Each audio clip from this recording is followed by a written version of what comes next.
নবী করিম সাল্লাল্লাহু আলাইহি সাল্লাম কোনো ব্যক্তি তার ক্ষতি করতে পারে এরকম আশঙ্কা বোধ করলে তার ক্ষতি থেকে বাঁচার জন্য এই দোয়া পড়তেন। দোয়াটা হলো আল্লাহুম্মা ইন্না নাজআলুকা ফি নুহুরিহিম ওয়া নাউযু বিকা মিন শুরুরিহিম।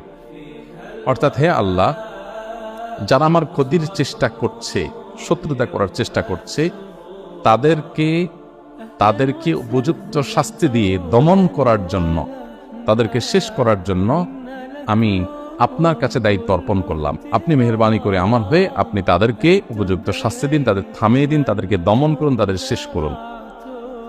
নাউযু বিকা মিন শুরুরিহিম, এবং আল্লাহ তাদের ক্ষয়ক্ষতি থেকে আমি আপনার আশ্রয় চাই, আপনি আমাকে রক্ষা করেন। নবী করিম সাল্লাল্লাহু আলাইহি সাল্লামের এই দোয়াটা খুবই অর্থবহ একটা দোয়া। এই জন্য জীবনে কখনো কোনো শত্রু আমাদের নবী সাল্লাল্লাহু আলাইহি সাল্লামের কোনো ক্ষতি করতে পারে নাই। কোনো শত্রুর ক্ষতি দ্বারা যখন আপনি ক্ষতিগ্রস্ত হন আশঙ্কা করবেন, এই দোয়া পড়বেন, আল্লাহ রক্ষা করবেন।